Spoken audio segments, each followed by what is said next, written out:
Ça y est, vous avez enregistré quelques vidéos, et puis elles vont être de plus en plus nombreuses. Maintenant, nous allons nous intéresser à ce gestionnaire de vidéos. Qu'est-ce que vous pouvez faire avec ces vidéos qui sont en ligne? Et est-ce que vous pouvez les modifier? Qu'est-ce que vous pouvez en faire?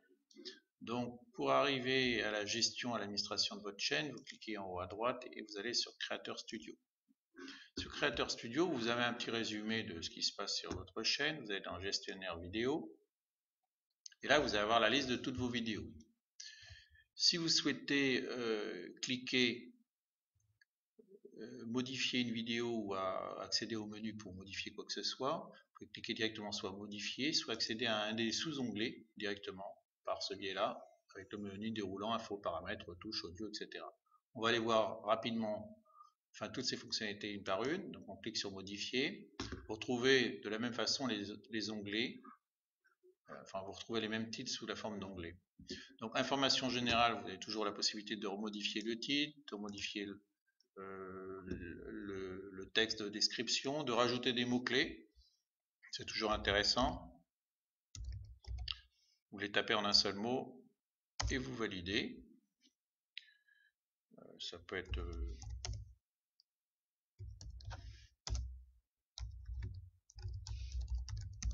une fois que vous avez mis les mots-clés qui vous intéressent, une simple validation permet de les intégrer. Après, vous avez, est-ce que c'est une vidéo publique? Vous pouvez toujours changer le type de vidéo, le type de visibilité, est-ce que c'est public, non répertorié ou privé. Vous pouvez partager directement sur les chaînes que vous avez, sur les réseaux sociaux que vous avez définis dans votre chaîne. Là, on avait défini Twitter, Google+, il y avait Facebook, autre chose qui avait été ajouté, on pourrait les partager, ce qui est assez pratique. Vous pouvez classer votre vidéo dans les différentes playlists, une ou plusieurs, voire créer une playlist par ce biais-là aussi, dans l'autre sens, ça va rajouter une playlist par un autre biais. Vous pouvez changer la vignette de présentation soit en cliquant sur une autre des vignettes. Par contre, l'affichage ne se fait pas automatiquement, il se fera après la validation de l'enregistrement et les modifications. Il y a une certaine durée de rafraîchissement. Ou conserver celle qu'il propose, voire même aller chercher une miniature que vous-même vous aurez créée. Donc on va mettre, pour le Fab Lab de Libre, on va laisser ça comme ça. On peut voir les retouches. Alors il faut enregistrer les modifications quand vous changez d'onglet. On peut retoucher éventuellement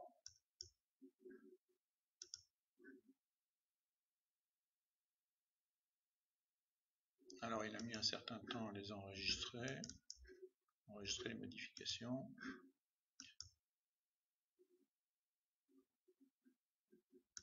On clique dessus, modifier, retouche. Vous pouvez éventuellement retoucher votre vidéo. Il vous montre à gauche quel est l'original, à droite l'aperçu. Vous pouvez tirer un petit peu le trait pour voir un peu plus d'un côté ou de l'autre. À ce titre-là, vous pouvez changer les éclairages d'appoint, les contrastes, température des couleurs, ce qui vous permet aussi de faire des effets sur vos vidéos, la saturation. Vous pouvez ralentir l'action, mais vous ralentissez aussi le texte. Vous pouvez créer des filtres, donc appliquer des filtres. Donc vous avez un outil déjà de retouche de la vidéo en elle-même, voire même des effets spéciaux pour flouter certains visages. Au-delà de ça, vous pouvez faire des découpes, couper des parties de la vidéo. Vous allez pouvoir fractionner la vidéo et terminer. Mais bien évidemment, si vous vous êtes trompé, vous pouvez rétablir la version originale. Après, vous avez la possibilité d'aller au niveau de l'audio, changer la bande son. C'est-à-dire, par exemple, prendre une autre bande son.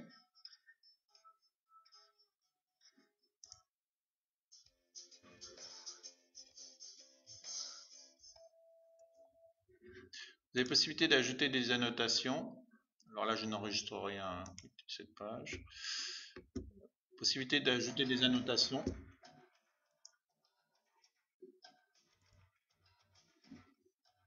Donc, par exemple, vous dites à ce niveau-là, vous voulez mettre une bulle de texte, une remarque, un titre, une annotation, des libellés, une bulle de texte.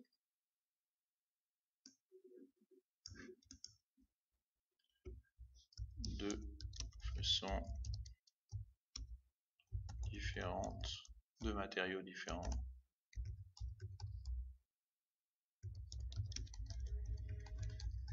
Par exemple, vous voyez, il y a possibilité d'augmenter la taille, la possibilité de changer la couleur, changer l'arrière-plan. Donc vous voyez, vous pouvez jouer avec ces bulles de texte.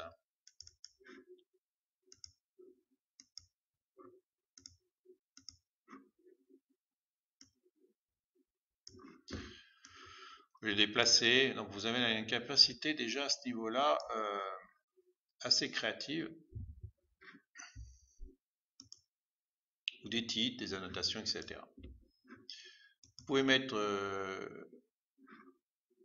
définir des sous-titres en différentes langues, de façon, ça c'est plus pour les vidéos qui seraient lues par un autre pays. Voilà déjà ce qu'on peut faire lorsqu'on a mis une vidéo en ligne. On peut faire énormément de choses. Il y a un menu supplémentaire qui s'ajoute uniquement sur la petite flèche et non pas dans le menu modifié, qui s'appelle télécharger au format MP4.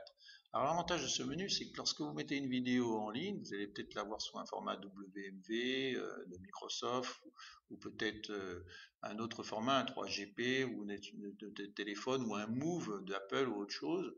Et bien, déjà, le simple fait de mettre cette vidéo en ligne, même en privé, permet de convertir votre vidéo et du coup vous allez pouvoir la récupérer au format MP4. Ça c'est très intéressant, ça veut dire que vous n'avez pas besoin de convertisseur, YouTube fait la conversion et vous pouvez récupérer vos fichiers. Alors par contre vous ne pouvez récupérer une vidéo au format MP4 que si elle vous appartient et non pas sur une vidéo qui existe sur un autre site web.